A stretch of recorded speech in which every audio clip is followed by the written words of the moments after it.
melakukan penindakan itu jangan hanya menghukum seseorang, tetapi bagaimana follow the money, bagaimana follow the aset. Kita cari aset-aset, cari uang-uangnya supaya keuangan negara itu dapat kita kembalikan.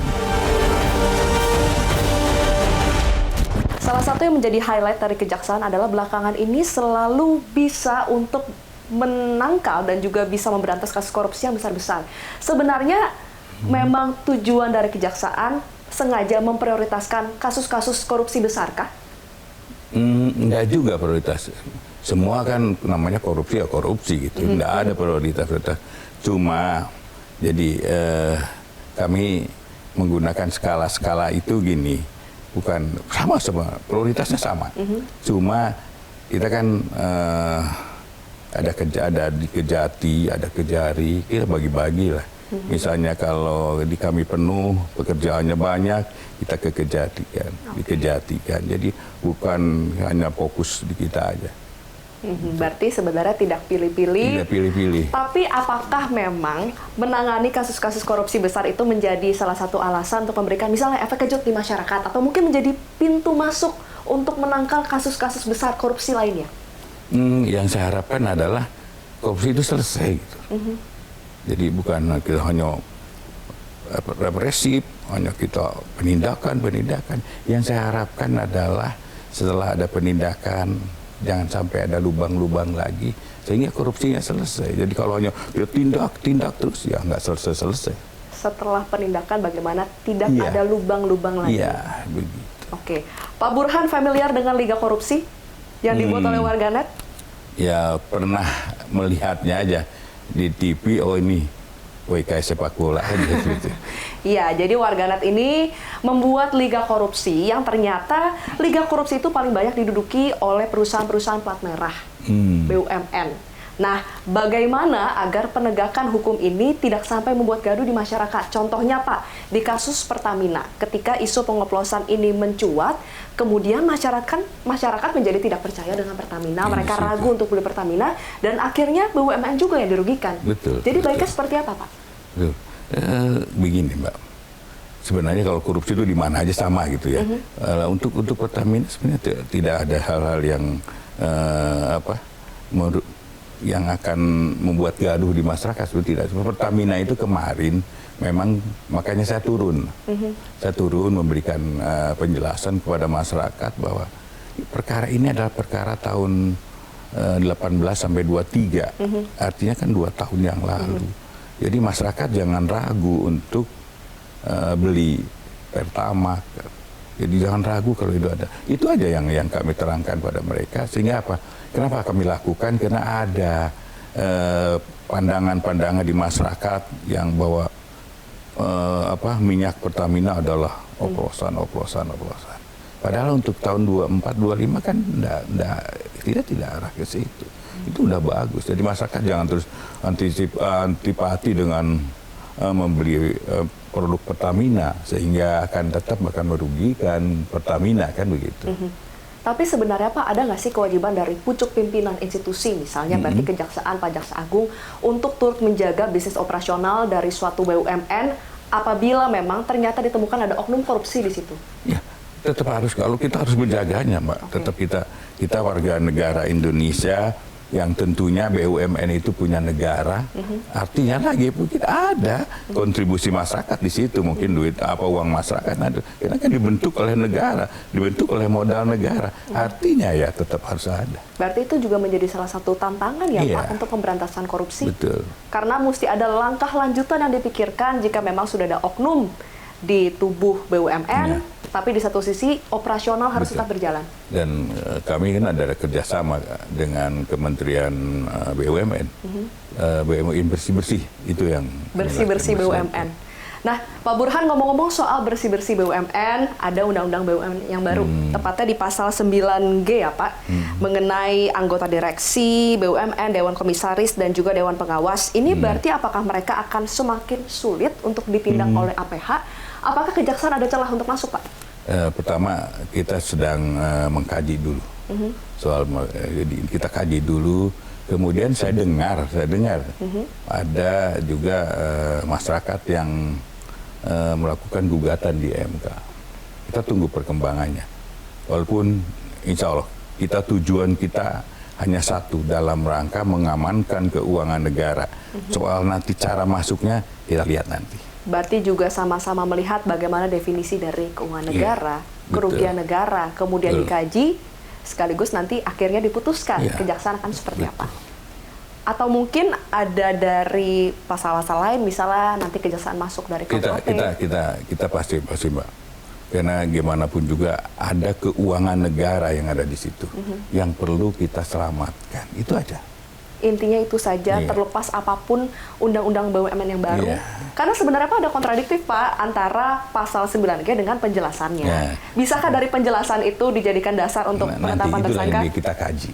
Itu akan dikaji ya, berarti memang kejaksaan tidak menutup kemungkinan, yang pasti fokusnya adalah sesuai dengan arahan dari Presiden Prabowo Subianto. Pokoknya kita mengamankan keuangan negara, itu aja. Mengamankan keuangan negara. Fokus dari kejaksaan. Baik Pak, bagaimana Kejagung memastikan pemberantasan korupsi ini bukan populisme hukum? Jadi melainkan benar-benar penangkapan yang sampai ke akar, menuntaskan aktor-aktor intelektual, kemudian juga tidak ada pergantian pemain. Itu yang selalu dikatakan, Pertamina, itu karena ada pemain baru yang mau masuk. Bagi saya pemain baru lama, kalau berbuat saya tangkap. Tetap disikat. Iya, ngapain juga gitu. Berarti memang ini bisa dipastikan tidak akan ada pergantian pemain. Iya. Kalau ada pemain baru lagi, begitu lagi, saya akan tindak lagi. Untuk kasus apapun yang saat ini sedang ditangani. Iya, betul. Makanya saya katakan dengan anak-anak, teman-teman di sini, ayo kalau ada tindak pidana, kemudian kita tahu kelemahan-kelemahannya, tolonglah kelemahan-kelemahan ini kita perbaiki agar tidak terjadi lagi, tidak ada pengulangan lagi untuk melakukan seseorang itu korupsi. Oke. Salah satu yang menarik yang juga sepertinya baru masif terjadi di era kepemimpinan Pak Burhan, yaitu aparat penegak hukum yang secara masif, secara terus-menerus menampilkan hasil sitaan. Ada uang ratusan triliun, ada mobil-mobil mewah yang dipajang. Ada maksud tertentu nggak sih Pak? Ya, ini lah Mbak. Kita kan melakukan penindakan itu jangan hanya menghukum seseorang, tetapi bagaimana follow the money, bagaimana follow the asset. Kita cari aset-aset, cari uang-uangnya supaya keuangan negara itu dapat kita kembalikan. Itu yang utamanya. Jadi kalau terbuka supaya masyarakat juga ikut mengawasi kami. Masyarakat ikut mengawasi. Jadi memang yang ditampilkan harus sesuai dengan yang dikembalikan, Pak. Betul. Jadi gini, kalau kita kan kalau nanti aset-aset ini ada, kemudian masyarakat tahu, siapa tahu ada yang mau lelang. Dan kita juga akan selalu memelihara ya, secara menyimpannya secara benar agar barang-barang ini tidak turun harga atau apa. Biasa disimpan di mana Pak? Misalnya kita punya tempat untuk penyimpanannya. Kalau nanti mau lihat silahkan, ada di Jakarta Barat, di bekas kantor Kejaksaan Negeri Jakarta Barat. Itu seluruh hasil sitaan? Itu seluruh hasil sitaan? Untuk sitaan sekarang ya di sana. Termasuk mobil-mobil mewah Pak? Iya di sana. Kalau misalnya mobil kan biasa identik dengan penyusutan harga ya Pak. Itu biasa bagaimana merawatnya supaya ketika dilelang harganya tidak menyusut? Ya itu kewajiban kami untuk merawatnya. Walaupun jujur aja belum ada dana untuk perawatannya. Di tengah efisiensi ya Pak? Di tengah efisiensi. Tapi Pak, sebenarnya juga terkait dengan penyitaan-penyitaan saat ini, bagaimana memastikan bahwa memang uang yang berhasil dikembalikan kepada negara itu sebanding. Karena memang ada data-data, misal data dari ICW ini per tahun 2023 sih Pak. Tapi memang yang berhasil masuk kepada negara itu jauh di bawah dengan vonis korupsi sitaan di awal. Begini Mbak. Jadi setiap penindakan itu kadang-kadang hartanya sudah tidak ada. Dan ada juga memang ada yang pinter yang disembunyiin, tetapi memang ada juga yang tidak ada. Kita udah maksimalkan, tapi utamanya kami maksimalkan untuk mencarinya. Dan kemudian kami juga melakukan pelelangan, cuma memang informasi pelelangan kadang-kadang tidak menarik mungkin bagi media. Itu yang kadang-kadang tidak sampai ke masyarakat. Berarti memang sulit mungkin ya untuk tetap harganya sebanding, tapi kalau lebih harganya memaksimalkan. sebanding ya Mbak. Tapi yang jelas penafsiran bukan harga itu bukan ditentukan oleh kami, ditafsirkan oleh Kementerian Keuangan. Jadi kalau terus jangan berpikirnya, oh jaksa banyak nih sitaan bisa dipakainya, enggak. Kami semua adalah yang naksir harga adalah dari Kementerian Keuangan. Oke. Dengan adanya draft RUU perampasan aset, apakah bisa memaksimalkan Pak proses Ya, mudah-mudahan. pemulihan kerugian Kita negara berharap, ini? Mbak. Kita berharap. Dari dulu kami berharap soal itu. Berarti memang sangat ingin segera diproses di DPR? Ya, amin. Untuk mekanismenya Pak, ada salah satu yang beredar juga mekanisme hukum in rem. Jadi bagaimana supaya sitaan ini bisa disita terlebih dahulu sebelum ada putusan pengadilan gitu. Itu sebenarnya mungkin nggak sih Pak? Sih, kalau dimungkinkan aja, Mbak. Tadi saya mengharapkan yuk undang-undangnya dulu ada, baru kami kan hanya pelaksana di sini. Tapi udah mandek Pak, ini RUU perampasan aset udah cukup lama. Berarti memang harus didorong ya? Harus didorong. Karena kan bagaimanapun juga kerugian negara ini harus segera dipulihkan. Jelajahi cara baru mendapatkan informasi. Download Metro TV Extend sekarang.